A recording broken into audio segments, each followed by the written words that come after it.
mayoritas ulama fuqaha berpendapat rokok itu hukumnya makruh, makruh tanzih. Itu mayoritas. Lalu bagaimana secara kesehatan? Karena di bungkus rokok itu kan ada tulisan merokok dapat menyebabkan kanker, apalagi diabetes ya,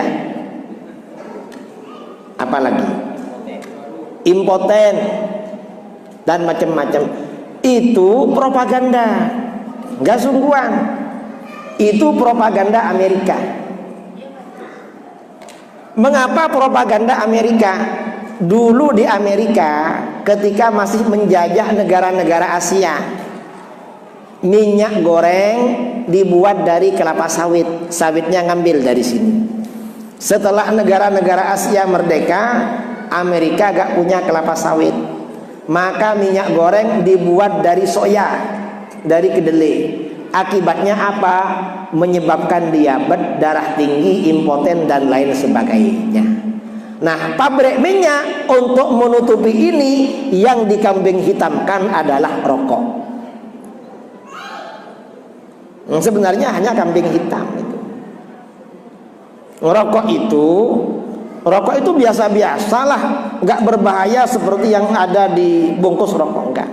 Rokok itu berbahaya bagi orang yang nggak sehat memang. Kalau orang nggak sehat, jangankan merokok, makan nasi biasa gak enak. Kalau dikatakan rokok bahaya seperti yang ada di bungkus rokok itu gak betul.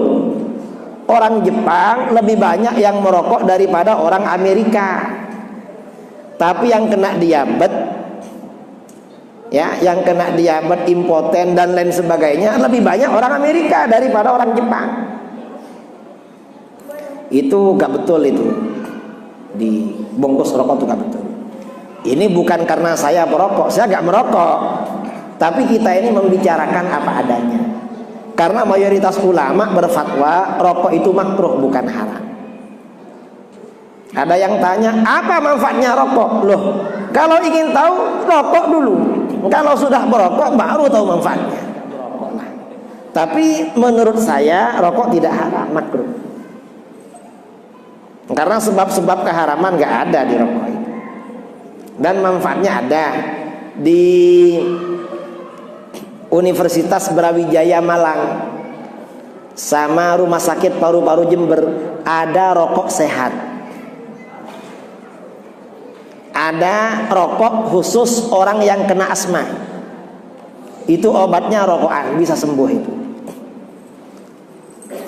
Ini dalil untuk perokok ya.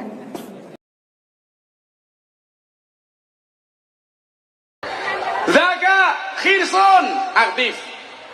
Wasitihadun nemen-nemeni. Zakae pinter, khirsune open. Ene nemen-nemeni respon. Mula ngaji tenanan, disiapke karo ngerokok ya ora apa-apa. Aku ngerti, ya ora apa-apa cangkem NU ki ngono kuwi. Soale lawang NU ki ngerokok hukume makruh, wajib matamu. Wajib Pak Bupati. Rokok kuwi makruh, tapi lawang Muhammadiyah haram. Kenapa Muhammadiyah mengharamkan rokok? Karena peringatan bahaya merokok dari pemerintah hanya ditujukan kepada orang Muhammadiyah. Buktinya apa? Peringatan pemerintah rokok itu membunuhmu, bukan membunuhnu. Membunuhmu Muhammadiyah, bukan membunuhnu. Rumana, mila rawi berarti cangkem NU. Wong NU ngerokok duwe dalil. Ni'matul udud ba'da taharu. Tapi senajan to kula kiai NU, kula kacilik nganti sakniki rung tau ngerokok.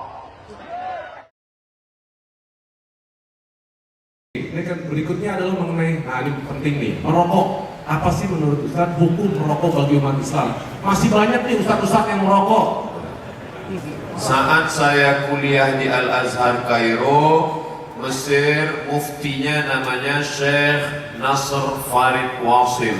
Syekh Nasr Farid Wasil mengeluarkan fatwa rokok haram. Syekh Andi Jum'ah Mufti Mesir, rokok haram.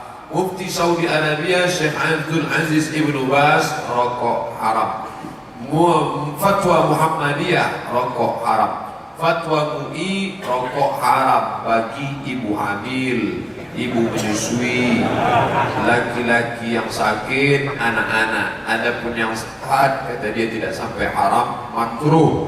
Ustadz sendiri, saya tidak merokok. Pernah merokok dulu waktu masih muda di pesantren, diajak kawan cabut. Masa kita udah anak muda nggak merokok, nggak jantan loh.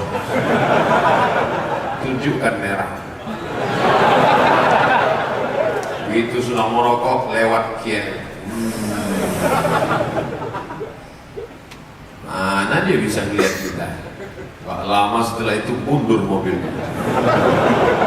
Kiai turun, merokok ya? Merokok?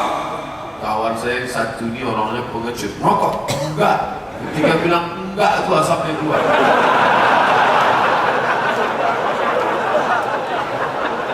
Kami pulang ke asrama, di situ saya bernazar, ya Allah, ini nanti habis maghrib pasti akan dipanggil ini nama-nama yang merokok. Hukuman zaman itu kalau merokok, tapak tangan dipukul pakai batang sapu rotan dan kemudian digundul.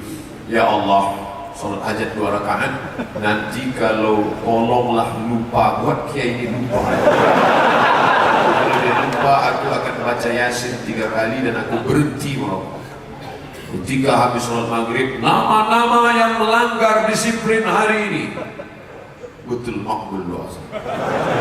Ya, hari itu saya tak merokok sampai hari ini. Ada kawan saya, ketua majelis ulama di salah satu kota Dumai di Riau, namanya Ustadz Kiai Haji Lukman Syarif. Kata Kiai Haji Lukman Syarif, seorang kiai, di belakang rumahnya ada pohon nanas, ada pohon ubi, ada pohon jagung, ada pohon tembakau. Suatu malam datang segerombolan babi. Besok pagi kiai buka pintu, dia lihat jagungnya habis, ubinya habis, tembakau tidak.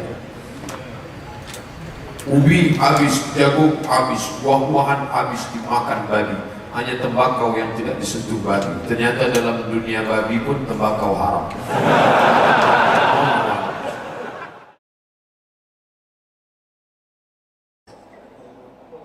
Hukum merokok. Saya pribadi ya, kalau saya pribadi, kalau berbeda pendapat, ya saya hargai silakan saja. Tapi saya pribadi mengatakan haram. Haram saya pribadi.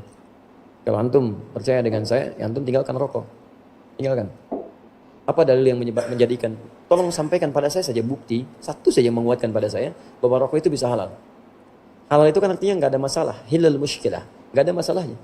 Tidak menimbulkan masalah, tidak madarat, tidak melanggar unsur yang bisa menyebabkan jatuh hukum-hukum yang sifatnya kemudian mencegah dari keburukan. Baik, mencegah dari keburukan. Segala yang halal pasti baik. Baik dari segi hukum, baik dari manfaat, baik untuk kesehatan kalau itu makanan, baik untuk fisik kalau itu pakaian, baik untuk kehidupan kalau itu sekitaran dalam kehidupan kita. Sekarang persoalannya, tolong tunjukkan pada saya di mana sisi baik rokok yang dipandang secara objektif itu baik. Mana baiknya? Kalau rokok itu baik, antum boleh nggak anak antum yang 5 tahun dikasih rokok? Katanya baik. Antum sih nggak membolehkan anak antum merokok. Kenapa antum merokok? Bikin? Dan antum sepakat bahwa rokok itu kan ada racunnya. Di dalam rokok itu ada sesuatu yang berbahaya. Antum yang merokok, Masya Allah, menebarkan juga racun untuk orang lain. Dan penghisap itu kan lebih banyak ya negatifnya dibandingkan dengan perokok aktifnya. Perokok pasif itu lebih berbahaya. Dan sudah banyak penelitian di situ. Maka kalau saya pribadi mengatakan rokok haram gitu kan. Jangan membunuh jiwa sendiri dengan keadaan yang demikian. Kalau antum masih mau mengambil yang lainnya, ya itu terserah antum pribadi. Ya, tapi kalau antum bisa merokok misalnya sampai malam ini, saya katakan pada antum, kalau antum mencintai kita semua, berhentilah antum merokok. Simpan. Ya, setiap antum merokok, Masya Allah. Setiap mau merokok, antum bikin kotak aja dulu. Kalau bisa kotak kayak akuarium. Simpan. Ya, terus kebiasaan antum merokok, begitu kemudian ingin beli rokok, antum ganti, Bismillah, masukkan ke akuarium itu. Bismillah, masukkan lagi. Bismillah, setiap mau merokok, berlindung kepada Allah. Ya Allah, jauhkan saya, Allah. Dari rokok jauhkan saya. Minta, bertekad. Tapi konsisten. Ya, begitu uang siap diberikan, masukkan akuarium, masukkan akuarium. Lihat dalam setahun. Begitu setahun, bisa beli motor antum. Buka akuariumnya, Antum lihat, ternyata kebiasaan merokok itu ketika antum simpan, hasilnya bisa bermanfaat lebih untuk antum. Ya, jadi saya mohon kepada antum semua, kalau merokok lebih baik berhenti saja. Kalau ada pendapat lain, itu pendapat masing-masing. Tidak harus dan saling berselisih di situ. Jelas ya? Ustadz nggak merokok aja, nggak tahu caranya merokok. Ya memang saya nggak merokok, kan? Apa yang mau dipaksakan di situ? Membantah orang yang mengatakan hukum rokok makruh, bahkan ada yang bilang sunnah. Siapa yang bilang sunnah? Ada konon, ada yang bilang, ada sebagian ustadz atau sebagian kiai mengajar pengajian, dia bilang rokok ini wajib bagi saya. Kalau saya tidak ngerokok, saya tidak bisa ngajar. Itu namanya kecanduan. Sama, ada orang kalau nggak morfin dia stres. Dia nggak, stresnya bisa hilang kalau dia apa? Pakai morfin. Tapi bilang jadi morfin jadi halal, jadi wajib? Ya, enggak kan? Enggak. Ya, akhir rokok itu haram. Ya, saya termasuk orang yang paling terganggu dengan rokok. Ya, kalau orang tidak biasa merokok itu sangat stres dengan orang yang merokok. Ya, kata Nabi SAW, la darar wa la dirar. Tidak boleh memberi kemudaratan kepada diri sendiri dan tidak boleh juga memberi kemudaratan kepada orang lain. Ad-dararu yuzal. Ya, dalam kaidah namanya kemudaratan harus dihilangkan. Dan orang yang merokok dia memberi kemudaratan kepada dirinya dan beri kemudaratan kepada orang lain. Ya. Misalnya di hotel terganggu, ada orang merokok di samping kamar kita, luar biasa, asapnya masuk ke subhanallah, asap rokok itu bisa masuk ke sela-sela ya. Rokok sebelah masuk ke kamar kita. Ini kemarin saya di Mekah seperti itu. Sampai istri saya, sampai kita apa istri saya setengah mati lagi. Apa ada asap rokok, kurang ajar ya. Sebelah merokok orang Indonesia. Aduh, kita mau tegur, ribut lagi, umroh lagi, macam-macam, enggak enak. Akhirnya ya sudah, mau diapain lagi. Tapi benar-benar mengganggu. Saya kemarin waktu hajian kemarin, ya. Ada orang merokok di Muzdalifah. Jarak dia kira-kira mungkin 15 meter. Dia merokok, asapnya sampai ke hidung saya. Saya nggak tahu itu kok. Asapnya luar biasa. Saya bilang, "Ya akhi, taqillah, ente lagi pakai ihram.